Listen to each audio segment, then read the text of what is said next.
All right, so Shalanda Baker has been nominated to run the Office of Minority Economic Impact by President Joe Biden. Well, Republicans are not happy. Utah Senator Mike Lee is blocking her appointment because he doesn't like comments that she has made in the past about systemic racism in our capitalistic system. Well, he had to get educated on the floor of the United States Senate by Senator Cory Booker. Watch this. I would ask unanimous consent that the Senate proceed to Shalanda H. Baker to be the Director of the Office of Minority Economic Impact in the Department of Energy, that the nomination be confirmed. Is there objection? Ms. Baker stated the following, and I quote, "As we move into this new future, we must also remember that a just transformation of our energy system requires a careful interrogation of the racist capitalist politics that currently drive it. We must expose, then eradicate these underpinnings," close quote. I oppose Ms. Baker's nomination, and I object. The objection is heard. Mr. President, Senator from New Jersey. there is a difference between saying I am against capitalism and I am against racist capitalistic policies. That's a big difference. We are a nation that exploded forth to be the dominant economy on the planet through the capitalist system. But the capitalist system was not fair and equal all the time. In fact, it did not reflect what Adam Smith himself in his essay on moral sentiments talked about. Capitalism is an ideal that the best way to distribute goods and opportunity is through this idea of a free market where everyone has access. Clearly, that has not been the case in this nation. I know this from my own family story about my father here in this area coming after college and being the first black person hired by a small tech company the president may have heard of called IBM. First black salesman in the entire Virginia area. As walls were broken, my father told me the story of why he left his company that he was working with because one of his managers said, "You should get out of here because no nigger is ever going to be allowed to be a manager at this company." That's racism.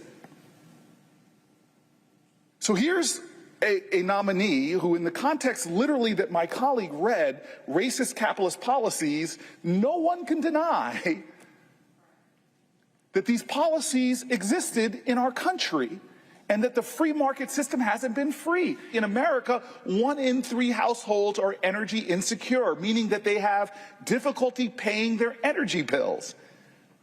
And research has unfortunately shown that low-income households, disproportionately black and brown households, are more likely to be energy insecure. Energy justice isn't something we talk nearly enough about.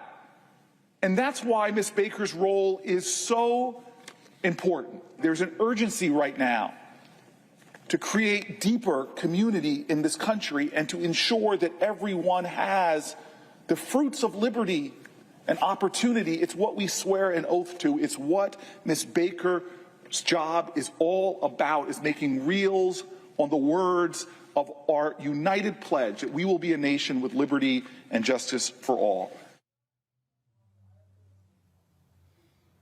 Reese, if people want to know why it is important to have black progressive voices in the United States Senate, that was a 3-minute and 18-second edited example of how, if you have all these white folks in the Senate with no clue about the reality of what it means to be black in this country, that was a lesson for Senator Mike Lee.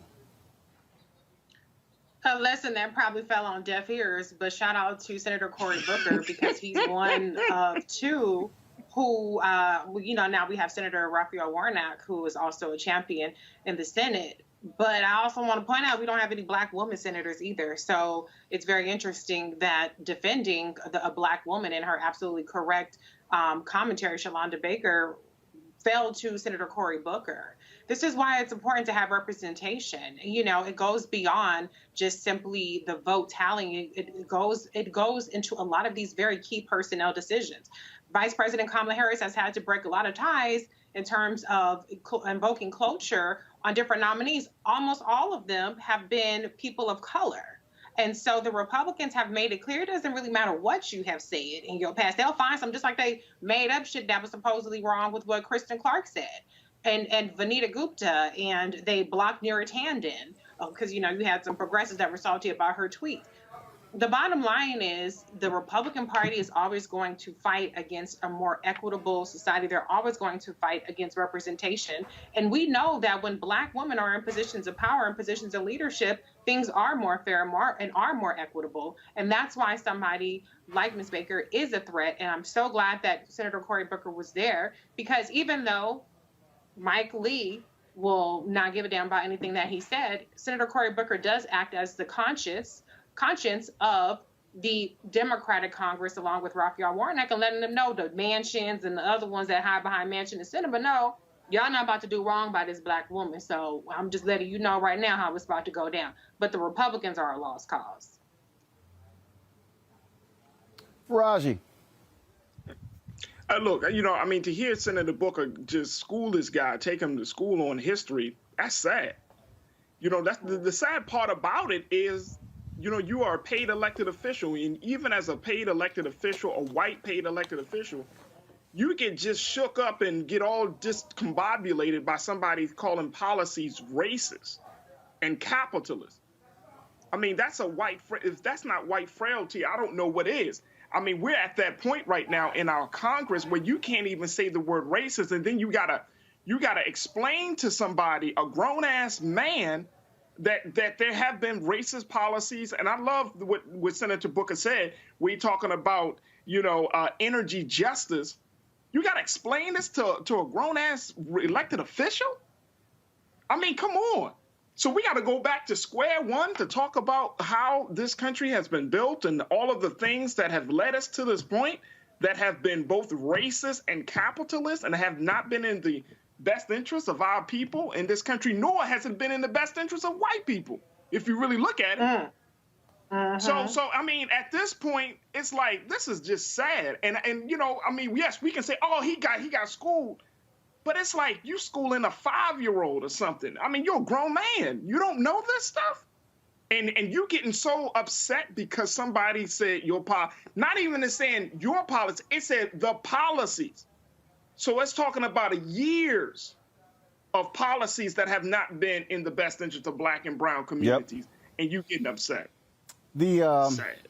I know, Reese, you have to go top of the hour, so we certainly appreciate you joining us on the show. Thank you so very much. Dr. Greg Carr, this is a reality that we have to always talk about. White folks in this country have operated in their full totality of whiteness. They are oblivious to the realities of what we've had to deal with. And when you see these fools fighting critical race theory, even though it's not being taught in schools, when you see them fighting history, not history, when you see them fighting diversity, equity, and inclusion, what they want to do is they want to maintain the facade of this great American empire that has always loved everybody, cherished everybody. It is open and free to all one. So any of you who dare criticize it, what you are doing is an abomination against God. That's what we're dealing with. What Senator Mike Lee represented, Dr. Carr, was the full essence of white supremacy. Indeed he did.